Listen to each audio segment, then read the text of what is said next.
বন্ধুরা, তোমরা সব কেমন আছো? আশা করি প্রত্যেকেই ভালো আছো। আমিও ভালো আছি, আলহামদুলিল্লাহ। আজকে যে বিষয়টি নিয়ে আলোচনা করব সেই বিষয়টি হচ্ছে 40-এর পরেও 18-র যৌবন। বন্ধুরা, বয়স বাড়ার সঙ্গে সঙ্গে আমাদের দেহের কর্মক্ষমতা কমে যায়। বিভিন্ন যে অংশগুলো থাকে, অঙ্গগুলো থাকে, সেগুলোর কর্মক্ষমতা আস্তে আস্তে কমে যায়। কিন্তু সেই কর্মক্ষমতাগুলো বজায় রাখার জন্য আমাদেরকে কিছু পালনীয় আছে। সেই পালনীয় জিনিসগুলো যদি করি তাহলে ইনশাআল্লাহ তাআলা আমাদের যৌবন দীর্ঘস্থায়ী হবে এবং 40-এর পরেও 18-র যৌবন আমরা অনুভব করব। সেগুলো আলোচনা করবো ইনশাআল্লাহ। প্রথমেই চলে আসি, আমার বয়স বাড়ার সঙ্গে সঙ্গে যৌন ক্ষমতা কমে যায় কেন? তার কতগুলো কারণ হচ্ছে। প্রথমেই আমাদের দেহের মধ্যে টেস্টোস্টেরন হরমোন, যেটা পুরুষ হরমোন বলা হয়, সেই হরমোনটার উৎপাদন কমে যায়। তাই আমাদের পুরুষত্ব কমতে থাকে।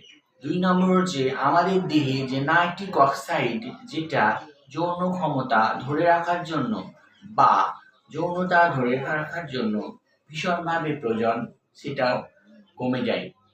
আর আমাদের ব্লাড সার্কুলেশন, যেটা লিঙ্গ উত্থানের জন্য ভীষণভাবে প্রয়োজন, সেটাও কিন্তু ধীরে ধীরে কমে যায়। এই ব্লাড সার্কুলেশন যদি ঠিকঠাক না হয় তাহলে বিশেষভাবে আমাদের ক্রিয়া করে ইরেকটাইল থাকে, ডিসফাংশন ফলে যে যৌনাঙ্গের ব্যাপারটা, দোষ সেই হয়ে রোগটাও যায়। দেখা যায়। তাই আমাদেরকে এই সমস্ত জিনিস মেনটেন করতে হবে। আমার যখন টেস্টোস্টেরন হরমোনটা কমে যাবে, তখন এই টেস্টোস্টেরন হরমোন স্বাভাবিক রাখার জন্য বাহির থেকে কিছু উপাদান গ্রহণ করতে পারি, যেমন অশ্বগন্ধা।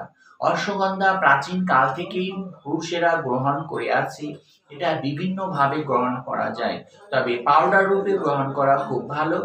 1 কাপ দুধের মধ্যে আমরা 1 চামচ অশ্বগন্ধা পাউডার মিশিয়ে খেতে পারি প্রতিদিন সকালে বা রাত্রে ঘুমানোর সময়।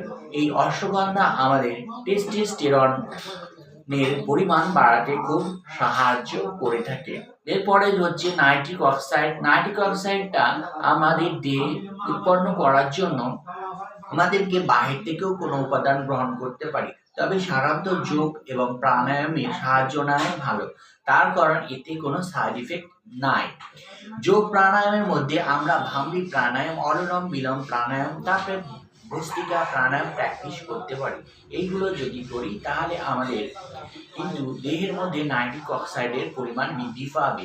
তারপরে চলে আসি বন্ধুরা ব্লাড সার্কুলেশনের ব্যাপারে বা রক্ত প্রবাহের ব্যাপারে।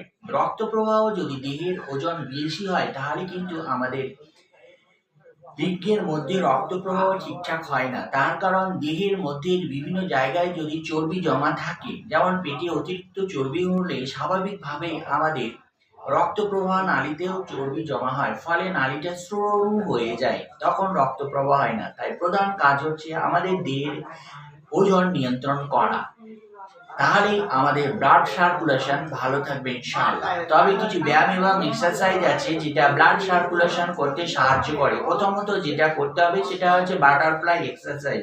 বাটারফ্লাই এক্সারসাইজ যদি আমরা করি তাহলে আমাদের লিঙ্গের মধ্যে ব্লাড সার্কুলেশন খুব ভালো হয়।